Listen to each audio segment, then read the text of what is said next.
On today's video, I'm going to share with you the 5 mindsets of a 6-figure agent.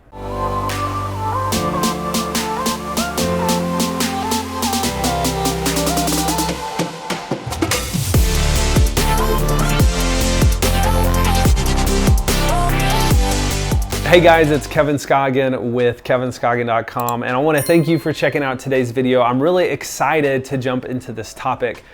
You know, we live in the information age. There is no shortage of how-to information out there.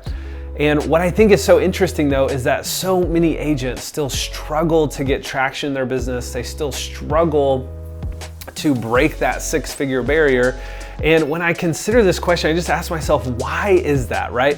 Why is it when there's so much information on how to crush your next listing appointment, how to get more buyers leads, how to grow a profitable real estate business, yet so many agents struggle? There seems to be a disconnect between the information and it actually impacting agents' lives. And when I consider this, I think it boils down to our mindsets, right?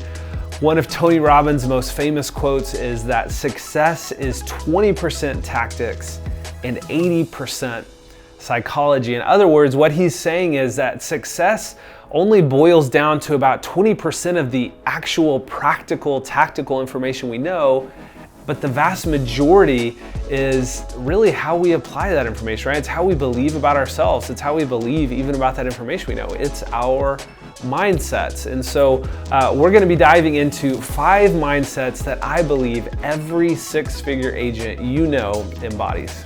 All right, mindset number 1 is I am a professional. Now, this may seem like a basic mindset, but I think it's important to understand that the barrier to entry in real estate is super low, which is great, right? I mean, it's not that expensive. We go through an online course, we pass the test, boom, you're licensed to sell real estate. But what this creates is this interesting gap, right? You have agents on one end of the spectrum that sell like 1 or 2 houses a year, and then you have just the killers on the other end of the spectrum that are selling hundreds of homes a year and making millions of dollars every single year. And so there's this wide spectrum of individuals.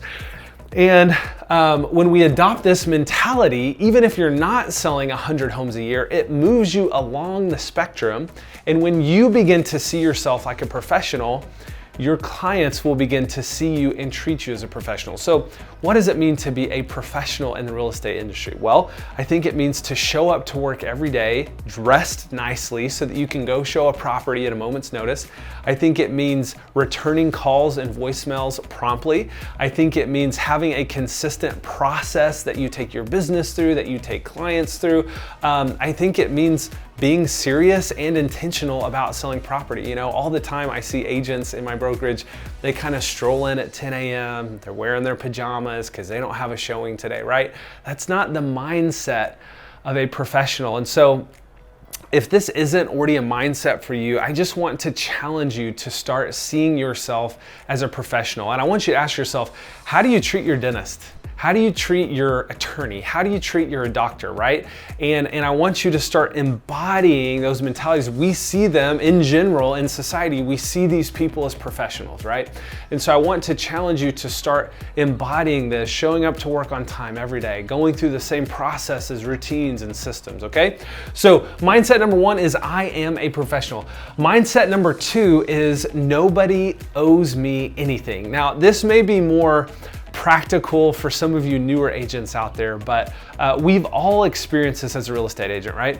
We get our license and we all of a sudden think all of our friends and families and neighbors should use us to sell their property simply because we have our license, right? And we may not have done anything to earn their business or earn their trust, but we think, hello world, I have my real estate license, use me to sell your property. Now, we would never say that, but I think that's a subconscious belief that a lot of newer agents have. And then inevitably, this is what happens. And guys, it's happened to me multiple times through the years, so we've all been there. We're scrolling through our Facebook feed, and what do we see? We see a friend or an acquaintance, and they're holding the big key at the title company because they've just bought a property and they didn't use us. And that stinks, right? Like, that's painful.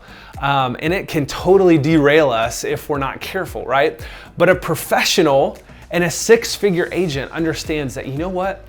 nobody owes me anything. I'm gonna wake up every day and I'm gonna sow seeds into my future harvest. I'm gonna show up every day and I'm gonna find new business, right?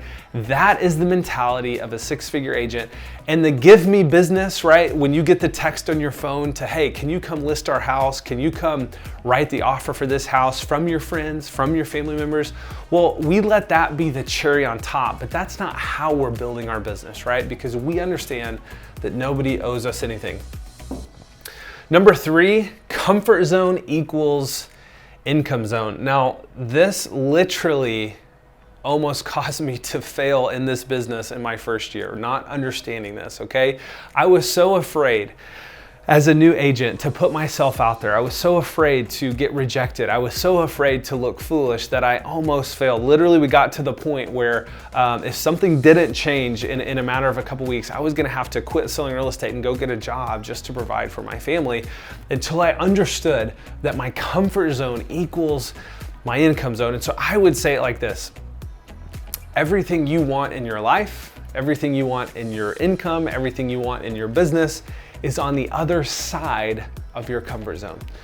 So if you're watching this and you're frustrated with your production, or you're just frustrated with where you're at, I would challenge you to start asking yourself, how are you getting uncomfortable? Maybe it's making 5 or 10 cold calls a day. Maybe it's popping into some past clients and bringing a gift. Maybe it's calling some different lenders in your market and setting up coffee to try to become referral partners. I don't know what that looks like for you, but if you're not pleased with where your business is at, I would just challenge you to start getting uncomfortable. Number 4 is that competition is a lie. Now, there's this weird mentality in real estate that we have to kind of keep all of our systems and strategies secret because we're competing with all the other agents in our market. And I just believe that's a lie. I think the reality is the only person we're competing with is ourselves. And when we believe this, when we believe that we're competing and we can't share information or knowledge, it moves us into this place of scarcity. And I think that doesn't help our business, right? But when we understand, hey, you know what? There's more than enough business in this market for everyone. It moves us into this place of abundance. And so I've really tried to adopt the mentality of, hey, I want to serve and help every agent, whether they're in my market or another market, because I know that at the end of the day, the only person I'm competing with is myself, okay? So number 4 is competition is a lie. Number 5, this is a big one, and it's something that I'm really passionate about, and it's that I control my schedule. You know, I'm married, I have 2 little girls, and I have a baby on the way, and I realized really early on, I cannot work 24/7, 365 and have a healthy marriage and have a healthy relationship with my children, and that's just not sustainable. And yet I see agents do this all the time, and it leads to burnout, it leads to marriages that crash and burn. And it's what I found is that as I show up in a powerful way and communicate clear, powerful boundaries with my clients, 99% of the time they respect them. Now, the reason that I find most agents don't do this is because they're afraid. They're afraid if they don't show the house at 10 o'clock at night or on a Sunday morning or whatever it is, that client is gonna go find a new agent. And the truth is, if that's true, you probably didn't want to work with him anyway, right? Again, it's been my experience in 4 years of selling real estate full-time that most of your clients will respect your boundaries. Let me ask you this: when you call your dentist at night and you get their voicemail, do you go find another dentist?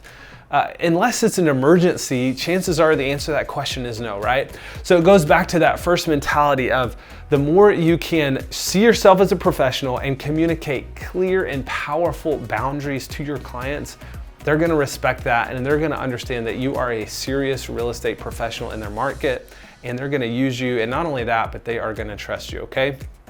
So these are the 5 mindsets of a 6-figure agent. What I would challenge you to do is just kind of read through this list and consider what are some areas that maybe you need to adopt these mentalities in a greater way. Hope this video was helpful for you. For more training, resources, and information on how to partner with me to grow your real estate business, just head on over to kevinscoggin.com.